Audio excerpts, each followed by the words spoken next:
All right, with that, it's almost 10:05. A good showing. For those of you just joining, we hope to keep today a little more interactive.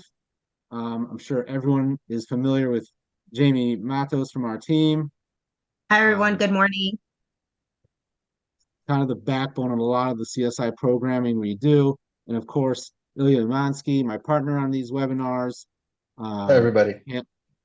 hailing from a different time zone, a world away. But I think everyone on this call has known how much he can even be, almost feel like he's at your location if you've had one-on-one calls with him or worked with him. Um, so again, can just before we really get started, is there anyone new to Consultants Corner? Either show of hands or wave at the screen. I have all the.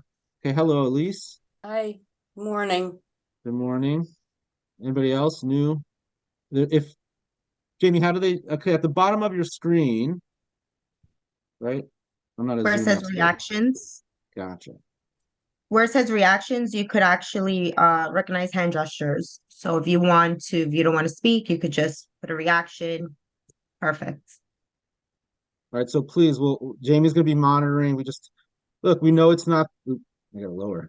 See, I'm not so technical myself. The content's what's important. Um, Jamie will be monitoring. We're gonna try. We know it's sometimes deep and heavy information and a lot of information. So we wanted our third season to be a little more interactive. So just let's pull back. Let's start at square one. Um, Consultants Corner is very much focused on post grant awards, meaning you have received one of the two main security grants that are out there. Right? We've gone through sessions. Hopefully, if you are new, you've checked out some of our recordings. They're a lot. They're heavy. That's why we keep going. Sometimes we'll repeat some information. This year we're going to try a little bit different style and new material. But again, it's you already have the grant. Meaning, we've done other webinars on how to apply for grants, right? That's a lot of work. There's a lot of work to apply for grants. The big message we always share, and I'm sure Robin and some of our colleagues out there can attest, it's even more work on the back end, especially when this stuff is so new, especially when this stuff is, you haven't worked with government agencies or you may be a volunteer. And the reality is, there's a lot of steps and requirements to get this free government money. I'll tell you, recognizing, having been on the inside of these agencies and the work that we all do, what CSI does to support everybody with these grants, when Jamie and I kind of spearhead the Guard Surge program, I'm telling myself, don't be DHSES. Don't be DHSES. You know, so we get a couple bumps. We have the luxury to be like that, and it's not a negative way. It's the reality of how government agencies need to administer these publicly provided funds. So it's the reality. So it's not in a negative way at all. We have to understand it, and it's our role here to in these webinars with what CSI does overall to help you navigate those rules. The big thing, the lawyery, legally, information, obviously, it's our best advice. We'll always tell you again and again, even when you see it on our slides or we talk to you one-on-one, reiterate it, confirm it with your rep at the agency you're working with to confirm the question. We'll help you ask the question. And there are some gray areas and there are some things, depending on your representative at the agencies, that they're going to inform you differently. So it's a matter of how do you navigate that? How do you continue moving forwards so we just don't hit a brick wall? So that being said, we have to be mindful that we don't speak for them. We do not speak for DHSES. We do not speak for DCJS. We do not speak for FEMA. Anyone else we don't speak for? Anyone else but CSI and JCRC we don't speak for. So just please, and the big message we always say year after year is your rep is your partner at the agencies. Your representative, your grant rep is there to assist you so you can spend these funds. So our goal is never to have super heavy slides or fancy slides. We want it. It's the content that's always important. And we're always evolving. We want to make, like we said, we open this up a little more interactive. I see a lot of hidden screens, that's fine. I'm usually that person too, but we think there can be value. If we see your reactions, we see your raised head, your raised hand. So please feel free. Again, we'll have Q&A at the end. I think Ilya and I have stayed on for hours after these webinars to get through questions because it gets technical. We want to give you the question you need. Sometimes we have to repeat a few things. That's okay. That's what we're here for. But we'll try to take a few to make sure our conversation is going in the right direction. That being said, so if there are some new people, is everyone familiar? We had a slide in the last session, in the last year's opening segment. Are you familiar with DHSES and DCJS? Any questions there? I'll put my eye on the chat. Do you know the differences there? Because it's kind of important that we can differentiate which grant we have who we're dealing with. And one thing we want to say is, we really hope to not completely regurgitate the materials that are out there from the agencies, right? So just a real quick hash, maybe people want to have an understanding. Both grants are administered by state agencies, right? There's the FEMA Nonprofit Security Grant Program, NSGP. It's FEMA administered by the New York State Division of Homeland Security and Emergency Services. DHS, dishes, whatever we may call it. That's one state agency. Then there's another state grant, a state-funded grant, right? The FEMA nonprofit grant is a federally provided grant. There's another grant, the Securing Communities Against Hate Crime, SCAHC, 50 grand per location, up to multiple awards, by the New York State Division of Criminal Justice Services. Now, either agency you have a grant with, you're signing a similar state contract. So at the end of the day, a lot of the rules are the same, except we have what we've learned, having done this now for a while, and this new agency has now been around for a while, DCJS, not a new agency, but new with these grants. We want to apply what DHSES has taught us. So they're a little stricter, a lot stricter. They're a lot more specific, and they want certain things. But there are differences. Certain grants require different things, which we're not going to get into today. But we're going to leave today with where you can take for next steps so that we can continue it. But please, again, any questions on that? We can maybe next session, we'll open up with one of those slides to really clearly differentiate or find our old sessions. Our goal, though, is not to regurgitate. We want to dig into those gray areas because there really are a lot. Any type of program like this, as much materials as DHSES provides, DCJS provides, we provide, all the other groups provide. You're going to hit some walls, you're going to have some questions, or it's new to you, so you've never seen it before. So we've seen it through the hundreds of locations we help, and we can give you a quick answer or at least tell you how to ask that question of your rep to get the right answer, and then we'll go from there. That's really where we want to stick. We want to kind of be in between the lines. A big new segment we're going to do, hopefully this is our next session, so the first Tuesday of December, is we're going to do a cyber session.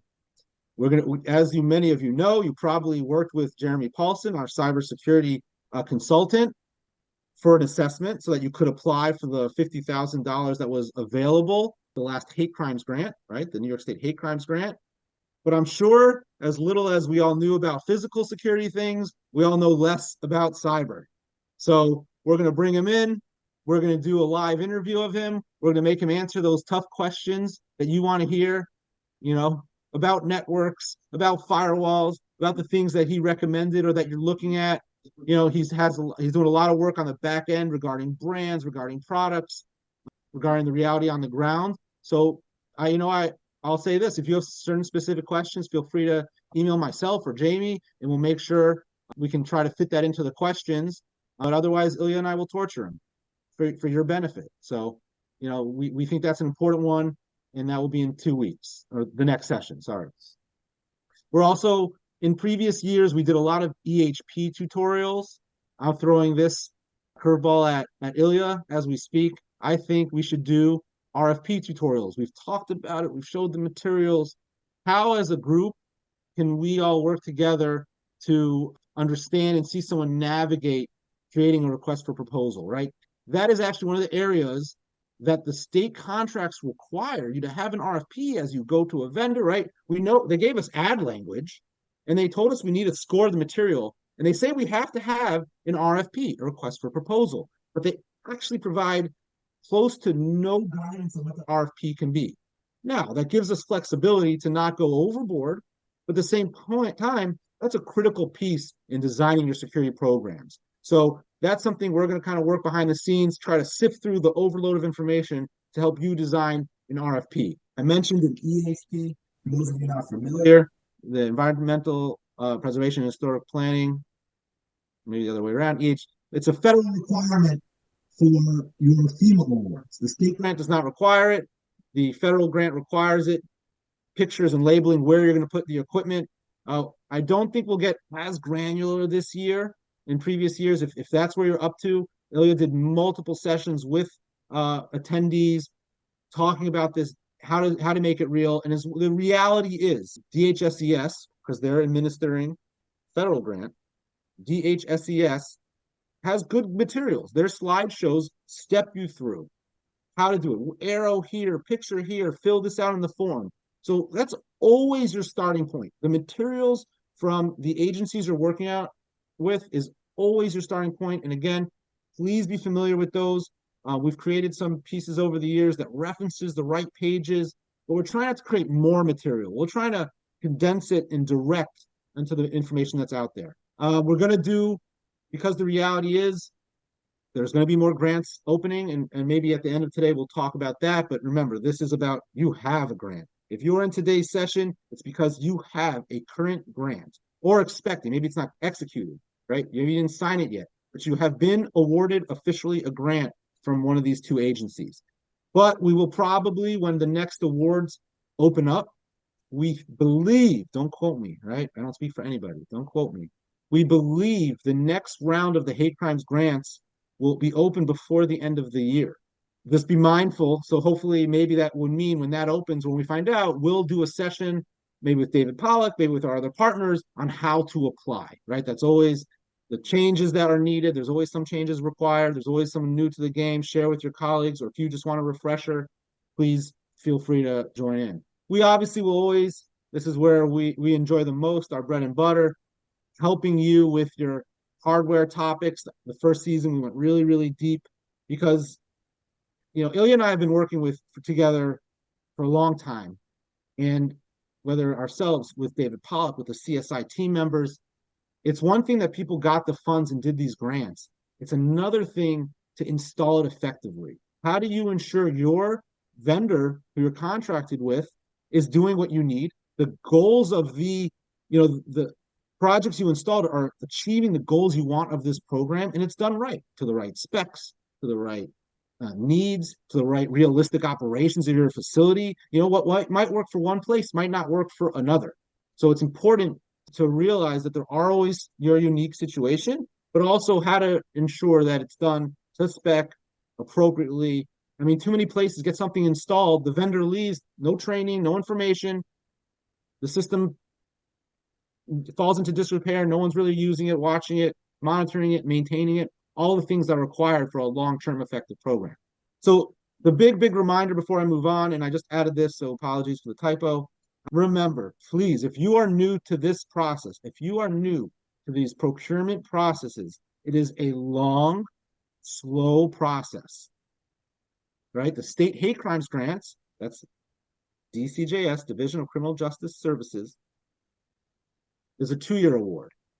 So if you're awarded it, I think it was sometime over the summer, they let you know. You still aren't in contract because they're still having their learning curves, but you're already a few months into that process. And we never want to rely on extensions. We want to follow the timeline. So our big move is just take it step by step. And that's something we're going to try and do, is end off each of these sessions with kind of what's the next step we can take, what we advise everyone, so that we as a group can kind of continue moving the needle and ensuring, without looking at the end zone, we need to be, reimbursement documents. Hey, we're not there yet. Ads, we're not even there yet necessarily. You could be. So the point is, let's do it step by step. Maybe you have a consultant or a partner or someone's familiar with it, of course. We welcome all of that, but we want to just be mindful of that. Please do not wait to the end, because then you're going to rush if you can use it at all. The worst thing to happen is the money goes back. And that's just unfortunate for everybody. And it's a reality, especially with the previous minority and women-owned business requirements. So we'll get to that in a second. Real briefly, because I want to turn it over to Ilya in a moment, because and I'll give a quick intro of how he's going to focus on. But first of all, okay, so upcoming grants. What do we know? First, like I mentioned, we believe the hate crimes grant could be opening before the end of the year. No one really knows. They'll open it all of a sudden when they get their, I don't think ducks in a row, but at least one duck. And we'll announce it out there. And last year was a couple month period, which was very welcome, because there's definitely been the NSGP years where it was 2 weeks, the NSGP, the federal grant, right? It's been 2 week application. So that's actually been very pleasant surprise that DCJS gives a couple months for this application period. However, there's still things that you need to do, right? The federal grant, being that the federal government is in some new form of continuing resolution, right? They're funded by Congress, and they can't, let's say, move forward like we would expect at the moment. It looks like the funding that would be included for the NSGP is not going to be voted on till early February. So we don't even know. And there's rumors out there. At this point, no one's saying less money, right? There were a few weeks ago, there was some talk about, before October 7th, there was some talk about cuts to the program, this and that. But now there's numbers anywhere from the current amount that was awarded to it, a couple $100 million, to exponentially more. I don't want to put numbers out there. But there obviously are groups out there that do analysis, that keep us up on the trends. No question, be a substantial grant. But what does it mean for you? Let's say they approve it in February. By the time it's probably put out there is probably April, meaning put out there for application. They send it to the states. State has to both prepare it, present it to you, then also get your application in, review it, score it, and send it back to a feds in a very specific time frame. So the less time the state gets, the less time you get. So be ready now. Work with CSI or whoever you do for get your assessments, or get your assessment updated. Do your pre-qualification, right? That can be done at any time. Either grant requires pre-qualification because that's a New York State requirement, and that's what you can do now. Those are the two main grants, and hopefully late April, the federal nonprofit security grant program is open. Again, we don't want to spend too much time on that here. This is again about post-award, but just remember, as much work as these applications are, the procurement, what these webinars are about, are more work. All right, so the big things we learned. I'm sure everyone at this point, the hate crimes grant through DCJS, there's no longer an MWBE requirement. That is a big, big deal. That was a very big hurdle for these grants. So what does that mean? That means basically you can go forward with advertising and getting bids, but you still need to follow the procurement process similar to DHSES, how we've learned it. Read your contract. Your rep from DCJS should have sent you a short slide deck, much shorter than DHSES, but you still need to advertise in the paper, get 3 bids for every project, all those kind of, at this point, very basic. But again, if there's that need, we'll definitely cover those things on this call in future weeks. But let's not get there yet. Ilya.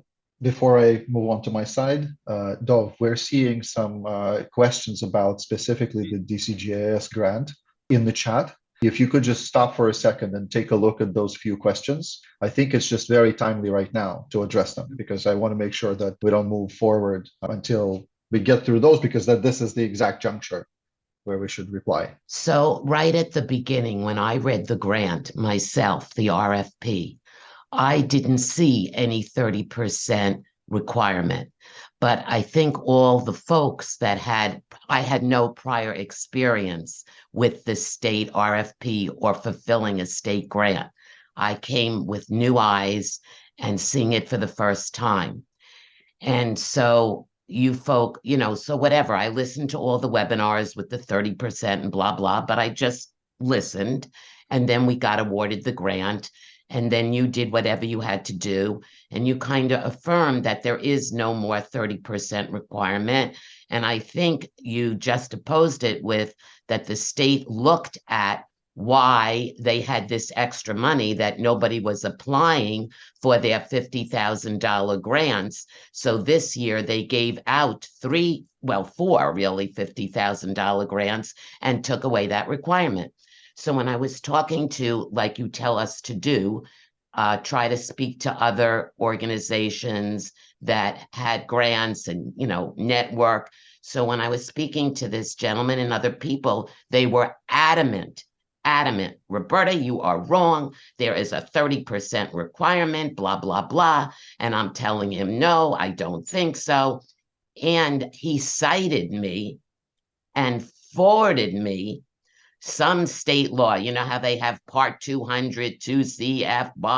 0.12. So And he cited me that. And I said, look, I don't know. This is what I was told. And when I speak to my state rep, he said he's waiting to get it in his writing from his state rep. He has many grants. let's clarify. Thank you, Roberta. It's a good point. Even if you look at the NSGP contract, it technically says you're supposed to have MWBE requirements. Correct. Even for the NSGP grant. However, DHSCS never imposed it because to input new limitations on using federal funding, they can't do. So it was kind of suggested. However, the state hate crimes grant did require it because that's their money and that's a requirement of using state funds. But there's a huge difference here. This is why I didn't get into this at this segment.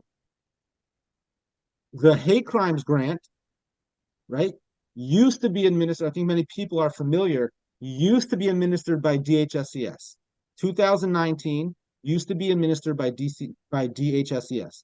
They hard required the MWBE, and if you still have a 2019 award from DHSCS, you are still required. They have not let off the gas. You are still required to meet the 30% MWBE requirement. If you have any of the newer DCJS, originally they required it. Then there's paperwork that you can submit saying that you're told you weren't required. Like, they'll guide you through it. You should have received that from your rep. So it really depends which grant, which year, which agency. Yeah, no one wants to hear me talk about grants all day. DCJS, this is the kicker. So everyone on this call, know which grant you have, what year you have. And that's actually the homework I'm going to give at the end. Because it imparts on what your requirements are to follow. DCJS has put out information that the MWBE 30% requirement is not an impedance to this grant anymore. You still should try to achieve it. It's a good initiative. But I think our analysis, we don't have a quote on this, is that it was the major problem which people couldn't pass. We have found vendors over the years that we can help share your advertisement with, because getting a waiver is impossible. I'm not even going to mention that word again. It's better to follow the process. Real quickly, and I want to finish these slides. We do have time for Ilya, but I see Cheryl has a question real quickly. Cheryl, I'm going to unmute you. All right. This is just also about MWBE. As you know what we went through with this. And we did get that letter from our program officer telling us, in fact, I have it up on my screen. If I can share my screen, I can show it to everyone.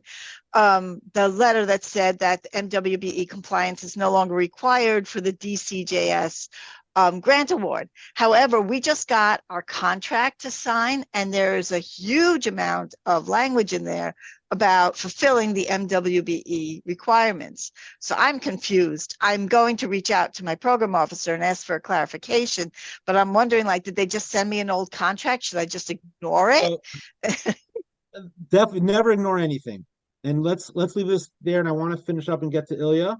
But behind the scenes, as much as DCJS has sent emails in writing that this requirement is no longer there, the state contract is still the state contract. Like I said, even if you had a contract for the NSGP, it still stated it, but there was just kind of looser language, and it wasn't meaning you were supposed to make the initiative, but they wouldn't impact funding.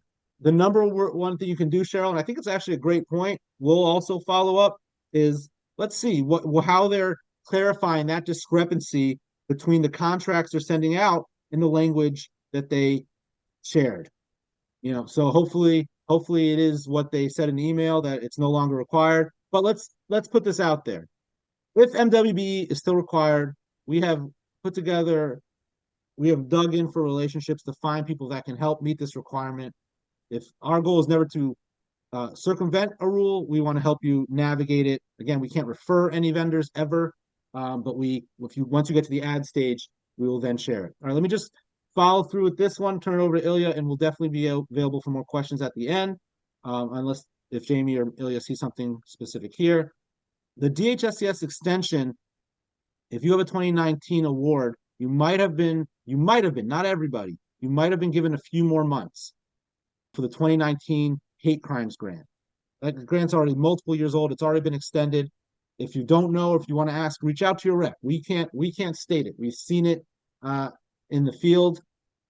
So if you need that, if you have the 2019 hate crimes grant from the New York State Division of Homeland Security, you might be eligible for an extension. Some locations have got it, and you should ask your rep.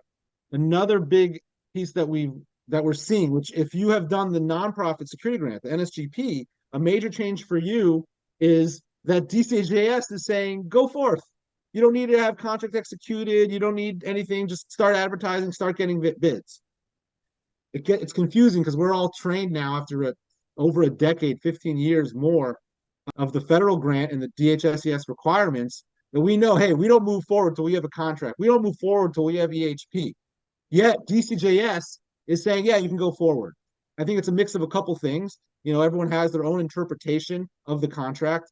But the number one thing I will say this, I will add, if your rep says to go forth, and you do, you still got to follow the procurement rules, advertising, the amount of bids, etc. Do not spend money. Do not encumber with your vendor until you know your contract is executed, signed, right? Do not spend money till your rep says you are good to spend this money and will be reimbursed. That is at the end of the day, even if DHSCS was being more strict about it, but it happens, people get the email and they start spending. And obviously we all know you won't get reimbursed if that happens. So we'll always reiterate that point. We just got joined in by our regional security director from Queens, Seth Goodstein. I'm sure many of you know him. He's also one of our secret weapons and learning our way around the grants. Seth, we're trying to do a little more interactive session this season. So it's taking some questions as we go and dip and dive from there. Elise, you had a question? Wasn't sure whether the DHSCS contracts or was there an MWB requirement there? Okay, good question. If you had the hate crimes grant through DHSCS, which was only the 2019 award, because since then it was transferred to this other agency. Okay. That requirement for MWBE holds Still true. Okay. You must. There's no ifs, ands, or buts. Talking with them, they're kind of shocked that DCJS removed it. So if you have the 2019 hate crimes grant and the deadline is actually end of December, unless you're reaching out for an extension, you must still get that. You must still hit that 30%. Okay. Thank you. Yeah, you got it.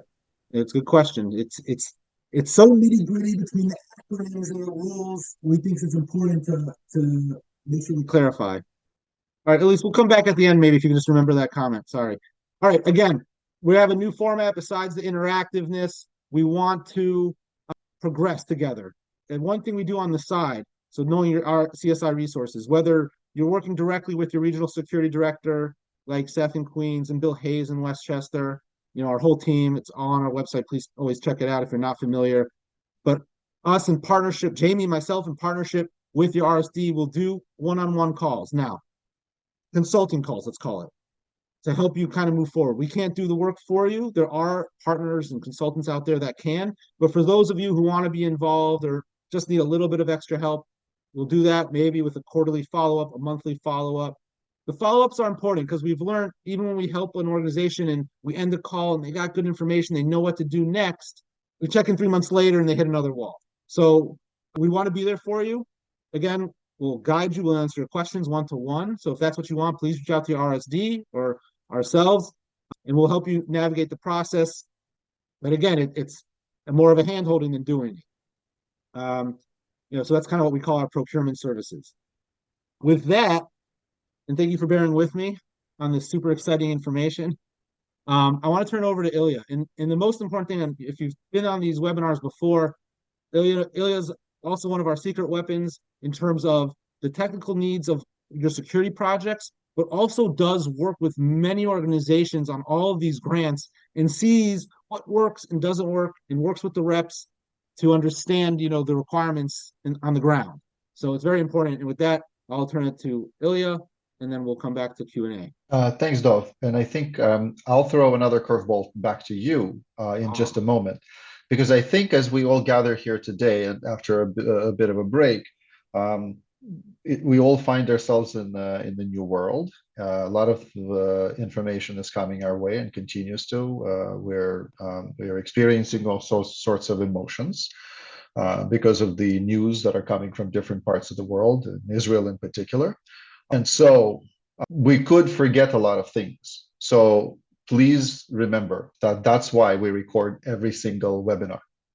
Okay, and I see that there are some questions that are asking about where to find them. I think Jamie just helped us post the link back to those webinars. We always remind you that it's okay to forget. We don't expect you to remember everything we talk about, but that's why the recordings are there. Okay, so you can always go back in time and take a look at what we've talked about. Most of the information hasn't changed. There are obviously some administrative updates, but most of the technical information still holds. And of course, that if any questions arise after that, please do let us know. I also want to remind you that Dov and I, we didn't arrive at CSI as freshly minted security consultants. Okay. It's very important for you to remember that we both have years and years of experience in the industry. I have now counting probably over 23 years of experience specifically in the private sector. I never served in law enforcement. Okay, so shocker. All of my experience is in the private sector. I worked in Newark, New Jersey, and Prudential Financial Headquarters and Global Security. Okay, and that's where I learned the ropes. I also graduated from John Jay College, and I taught there in a master's degree program. I taught security courses, and I've been immensely privileged to have amazing mentors, people who took me by the hand and taught me everything I needed to know and more. Okay, and I've worked probably in over 30 countries, if not more. I give a conservative number. Okay. And some of the marquee projects that I have completed, one of them you can visit any day you want. First Avenue and 42nd Street, the United Nations headquarters. Everything you see on that campus, myself and my colleagues have designed all of security for that campus. So with that, I also want to reiterate to you that not only do we bring to you what we learned through the grant program and how we engage with yourselves as our clients, as our partners, we also bring a lot of experience from our consulting years and what we continue to deliver to clients that may have nothing to do with the nonprofit world or the grant systems. So again, all of that then is funneled through the CSI website and also through the resources through the regional security directors and through Dov and myself and Jamie. So you have a small version of a Library of Congress at your disposal. I want to just again reiterate that when in doubt, right, it is very likely that by simply reaching out to us, you will find either a complete answer or will guide you in the right direction. So with that, I also wanted to point to some trends that we've identified in the last few years as we've been engaging with yourselves as the community. And thank you to those who have been following the webinars, who've been joining, and also to those who have joined anew. We always welcome more people to tune in and listen to what we're sharing, because we feel that it makes your life a little bit easier, we hope. And we continue to receive good commentary from members of the community who are able to solve some challenges based on what we share with them. I used for these statements, as you will see on the screen, a psychological trick. There's a very famous psychology professor. Her name is Carol Dweck. She developed what's called a growth mindset. Instead of saying negative things, you always anticipate and you assume positive intent, and you drive that positive intent in the community. We completely respect and understand that you wear many hats. We completely respect and understand that in most of your situations and organizations, you do not have security professionals. And so with that, we can only appreciate all the work that you continue to do for your organizations, the volunteering work, or if you're paid and you're still providing tremendous resource to the organization. Amazing. We thank you for that. Please don't ignore these trends, because we feel that as you try to reflect on them, it will make your life even easier. So we notice that community members continue to develop skills around analysis of vendor bids and justifying decisions. Dov just covered it. Not so long ago, I was assisting a site that had, upon a visit, because I visited them, and they were in Brooklyn, New York, right? They had stacks and stacks of paper in their admin office, and they were swearing to me that all of those stacks of paper were absolutely perfectly organized, so that they can demonstrate to me that all of the materials they had, both pre-award and post-award, were absolutely crystal clear, and they knew what they were doing. Well, it took about an hour, but we did dig through every single document in those files, and we took a significant pile aside, and we said, that's completely irrelevant to what you're trying to accomplish. So don't get lost in that huge pile. And then we started finding some bids. And interestingly, to Dov's point, that particular site hadn't yet received the approval to proceed with bids. So we had to take that step. We had to take a couple of steps back and again, become a little bit more formal. And that's the guidance that the site needed. Now, I say that because Dov, correct me if I'm wrong, I've been working with the community since 2005. Okay, so imagine the message that we continue to repeat, right? So we're not going to stop. We're not going to sound like a broken record here, but I continue to say that this is one of the trends we notice in the community, that sometimes either the timing of bid solicitation is incorrect and it could be improved, or it's the bids themselves that when they are provided, they're a hodgepodge that can never be reviewed apples to apples. And unfortunately, that complicates the decision making. And guess what happens next? When it complicates the decision making, the grant rep is also confused, because guess who the grant rep is? They're not a security professional. They don't understand any single item on your bid, and they're simply helping you administer the bureaucracy, get through some of the challenges relative to the bureaucratic side of things, but not reflect on the technical quality of the bid. So the more confusing it is to you and your grant rep, the less quality you should anticipate, even if the bid gets accepted, which it happened in the case with the site that I was helping, and we had to stop because the bid was missing critical components of equipment without which the systems proposed just simply would not work.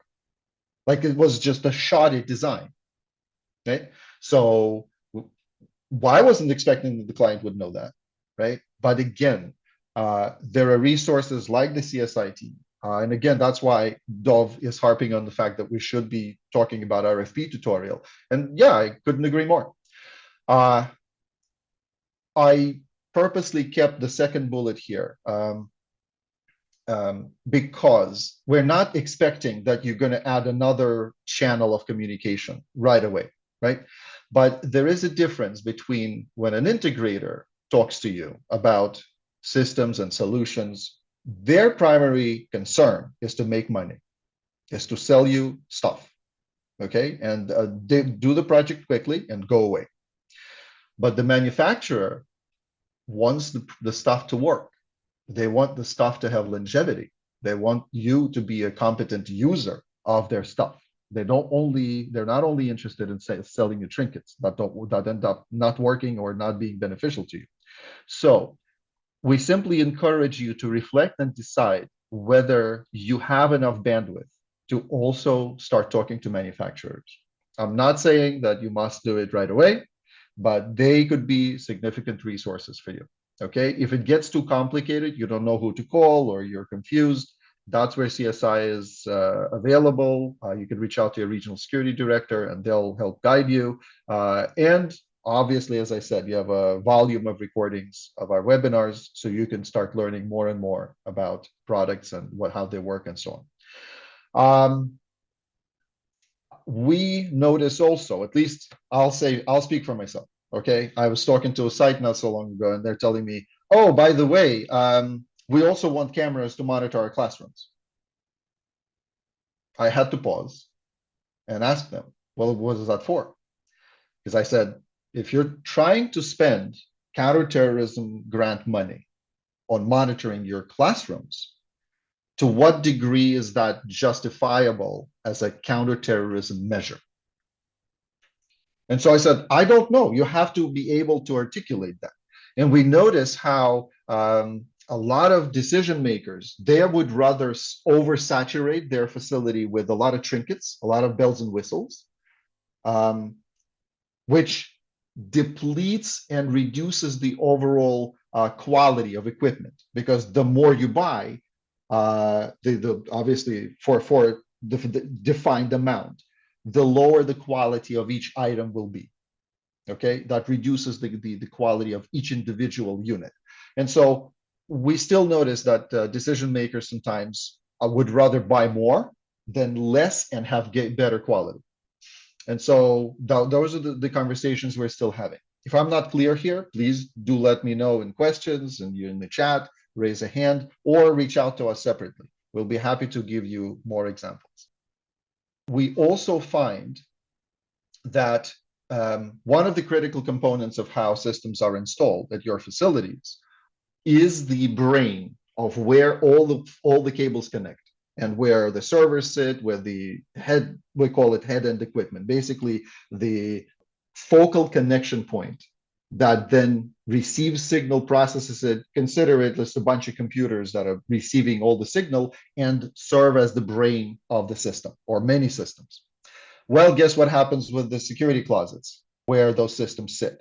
They're dirty, they're poorly ventilated, they're probably serve also as storage closets for all sorts of cleaning supplies, and so on and so forth. We go, and Dov and I continue to share photos, which we cannot share with you because they're from real projects, of sites that we see to this day, where the security closet, which is the brain of your systems, is in very, very poor state.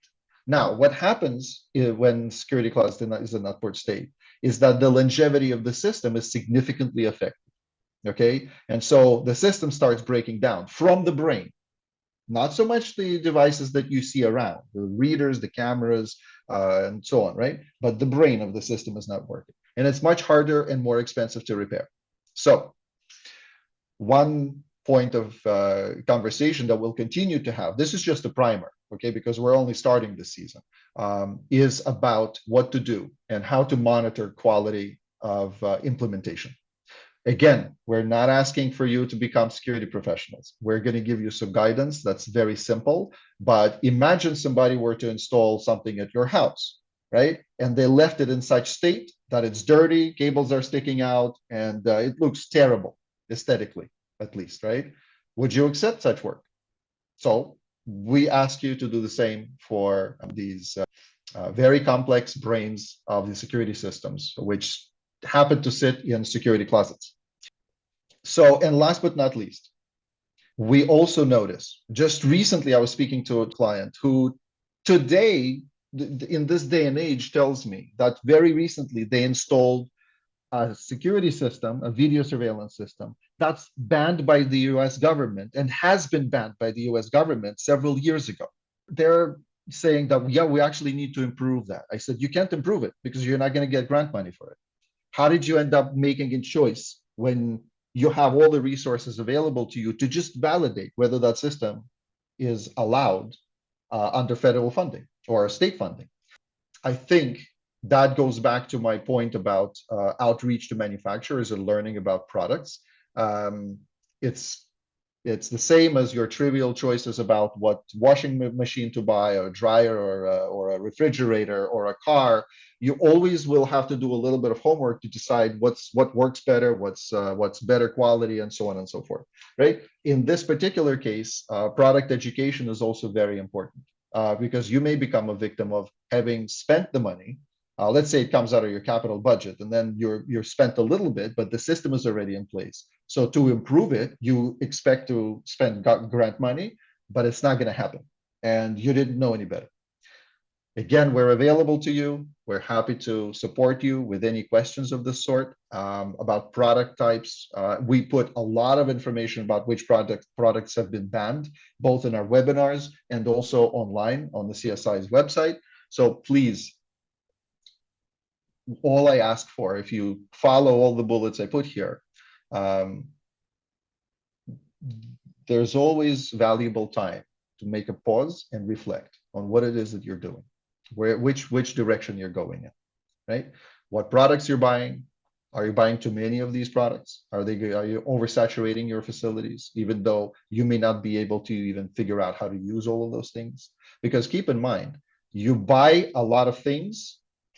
What happens is, if you're not a competent user, you live with what's called security theater. And we've used that term, and it's an old security term for many, many years.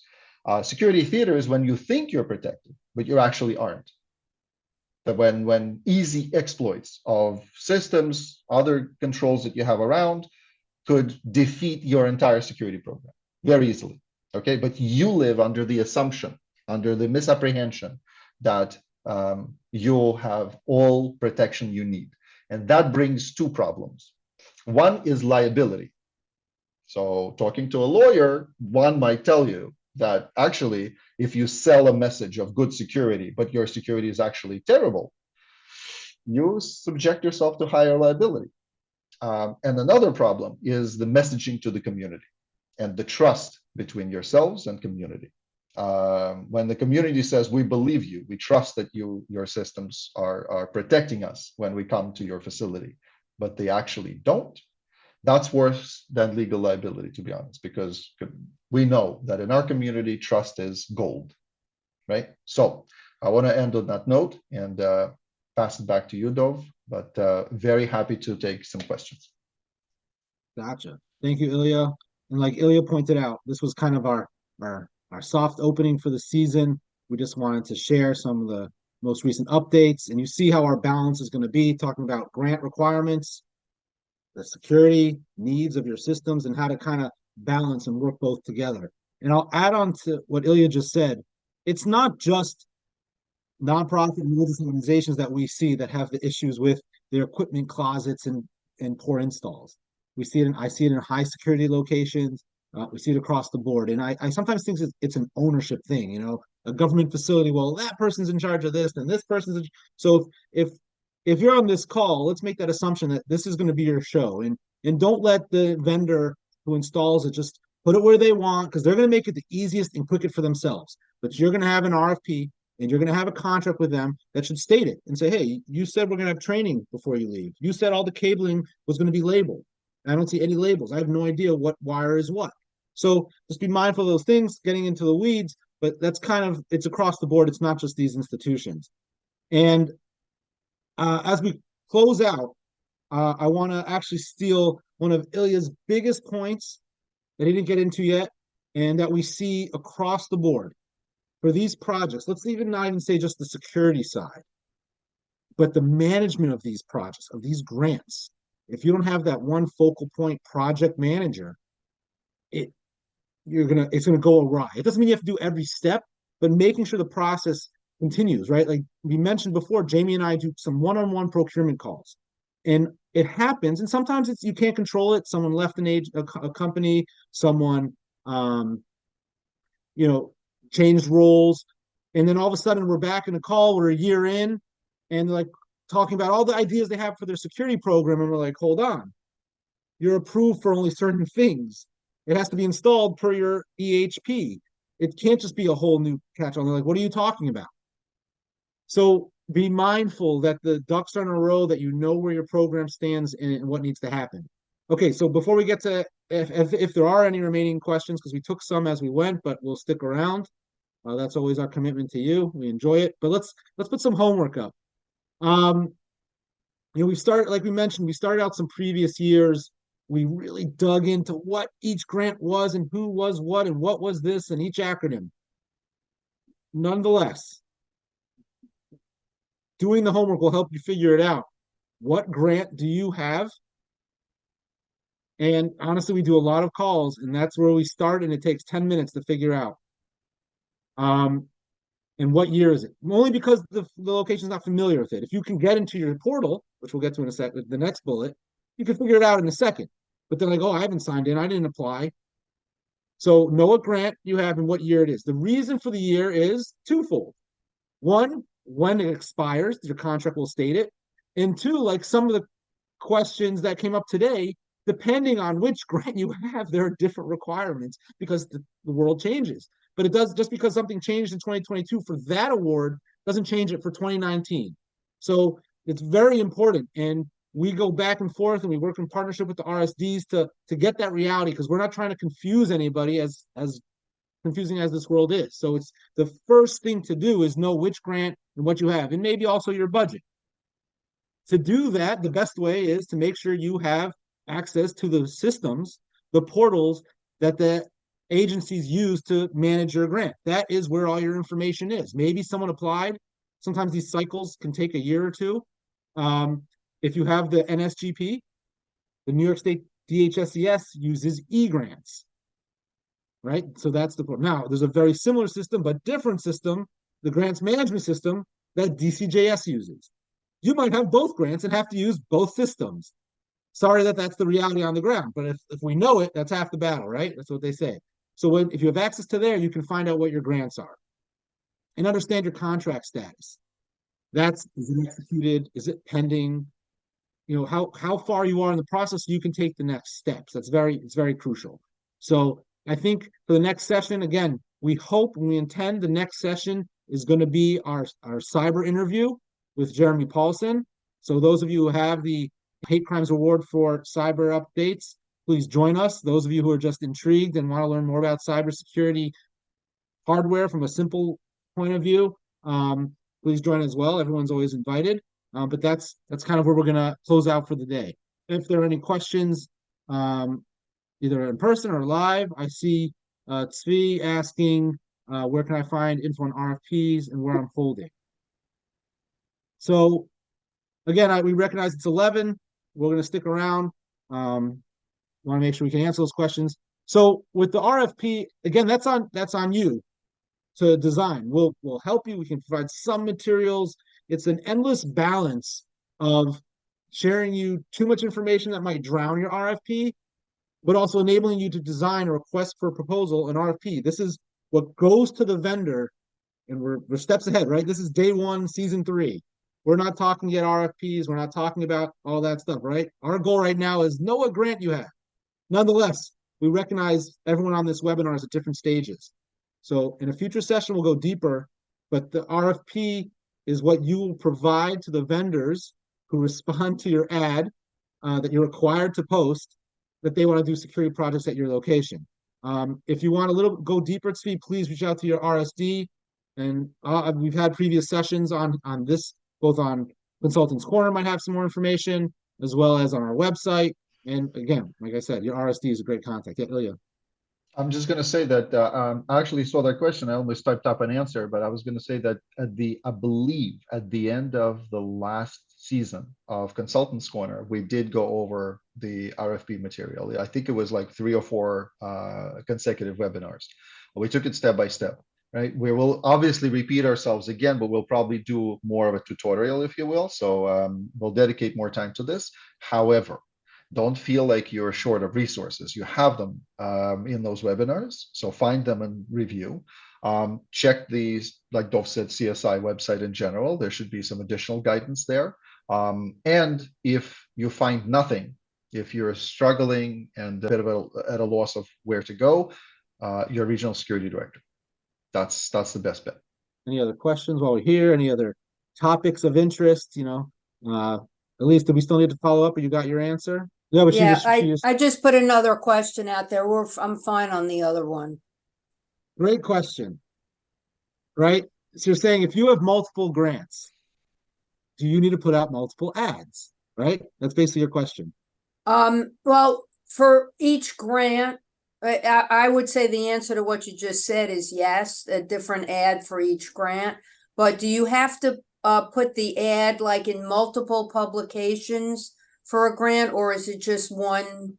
I know there's not multiple bids, but I wasn't sure how many ads you have to run for one grant. Great question. So I'm going to split it into 2 parts. The contract requirements, and again, this is further down the road. Many of you who are further around have hit this piece that you need to advertise. One newspaper, DHSCS requirements was for a minimum of 3 days. Safest bet is to stick with that. If it's a weekly periodical, that suffices your 3 days. It can't be in a Jewish paper or in a specific industry paper. It has to be like, Brooklyn Eagle or I remember what some of them had. Newsday on Long Island. Sure. I mean, that's a big paper. It'll probably be Yeah. more costly, but 100% makes your requirements. Okay. That's one piece. The other piece is we get that question a lot because right now there are places that have multiple awards.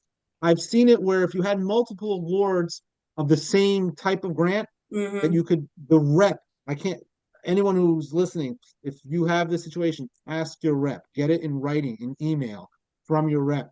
Can we put both grant ads in the same one ad? One ad, right. If you have 2 different grants, hate crimes and NSGP, it might be a little harder. It might also be a different issue because they're most likely at different phases.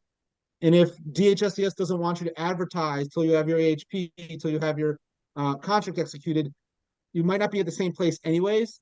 Again, this is for some reason, and I'm glad you brought it up, but for some reason, the advertisement is a piece that a lot of people get tripped up on, and I think it's really one of the more straightforward pieces. Worst case, $200 extra to post another ad, but the best answer, if you can kind of group them, is to go through your rep. Thank you. Yeah, we definitely always need to clean up.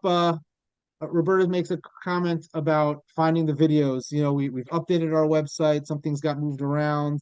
There is so much materials on our website, but obviously the bread and butter of what CSI does is the in-person with your regional security directors. And, so we might not have the best website and the clearest website in the world, but it's the content we want to make sure we're delivering. Yes, it's on Consultants Corner, and that's to date. It's under the RFP package. So January 25th last year. Right. RFP is obviously a big piece we try to assist with, and it's that balance. Is there another question, Roberta? I see your hand up. No, it's a comment about the ads. We did go to a training. What would be helpful, I just want to say, is that to identify what people on this webinar, or provide a list. This is an aside of people that have gone through the grant, because you ask us to network. Everybody tells us to network, but we don't know. We know 1 or 2 places that have been shared with us, and some have been helpful or not, but it would be helpful. Oh, this one has done it.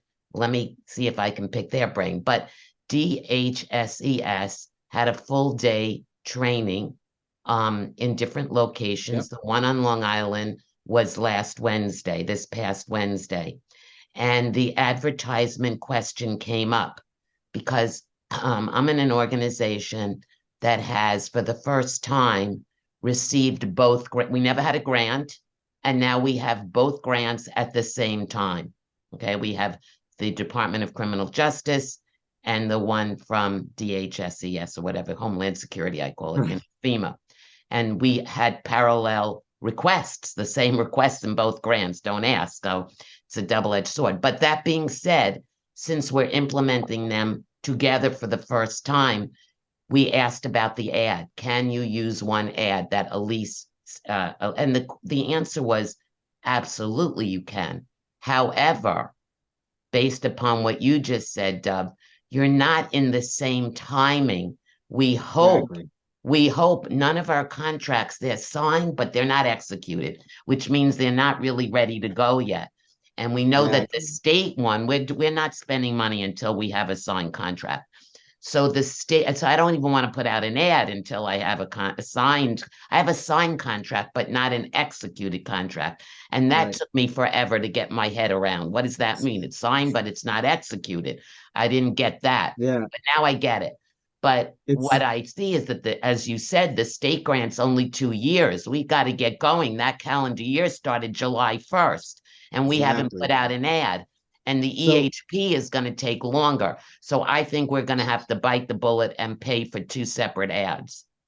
So thank you, Roberta. I think that actually perfectly from the ground reiterates what we were just saying. So thank you. Yeah, DHSCS used to do those in-person sessions when I worked there. I would attend those as well. Obviously, during COVID, it turned to webinar. The hard part to digest is that they're putting a ton of information out there in one session. Some of it you're not going to think about for a year. So what happens when you need to go back there? Work with your rep always. They're there to help you, even if sometimes it seems to be a little bit tedious, but they are there to be your partner. We will always mention that, and as well as us, the RSDs. And Robin, you asked a question just to make sure we get through everything. If you place an ad in a mainstream paper, can you also, of course, once you hit the requirement, you can put it anywhere. You can put it on your Anywhere you website, you want. can put it on Facebook.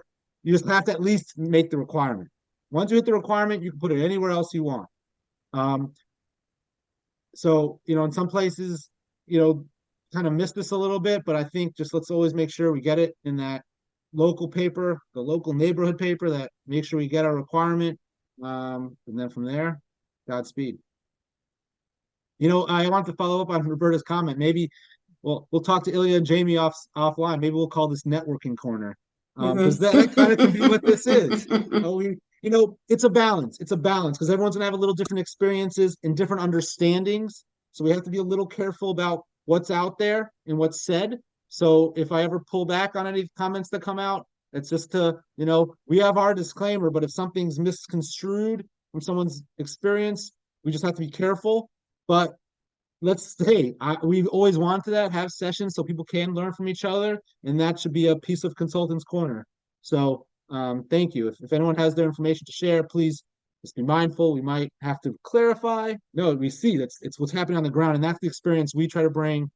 I'm sure many of you have worked with Seth or your RSD and the experience they see on the ground. But I don't see any more questions. Any last comments, Ilya, Seth, Jamie? And I wanted to just jump in and say that this is a very good use of the chat feature in these Zoom sessions, because as you're hearing your peers address their concerns, let's say they vocalize and they share right during the webinar, there is a feature in chat where you can send a direct message to them and say, hey, I like what you said, or I'm curious, and ask them to contact you, right? Or you ask them for their contact information, right? So that way it's a little bit more private, and that way you build your community. So we try to organize this. We don't have a way of running a big Facebook group. We don't feel that that's the way to go for us, at least for now. But certainly something for us to consider going forward, how this could be more of a community feel. However, for now, you have a solution already. You can go to the chat and just address the person that's speaking directly. And your RSD can be a hub. Who else had this, who they talked to? Okay, here's a location that was doing doors. Here's a location that put an ad somewhere. Obviously we collect some of the information, we can share it directly, but yeah, one-to-one is great. Got to make sure the situations could be different. Just having done this for as many years as Ilya mentioned, we seen a lot of the bumps, we've seen a lot of the confusion, and honestly, the DCJS has thrown a huge new nuclear grenade on navigating these. Requires us to really tread lightly, advise as best we can, because that's a hurdle we're navigating. We're working with the governor's office, we're working with DCJS to kind of clarify a few things, to improve a few things. But again, it's all from a good place. It's all well intentioned. So if we all individually know our requirements and responsibilities, that's the best move we can make. All right. See you at next networking corner for hopefully our cyber session.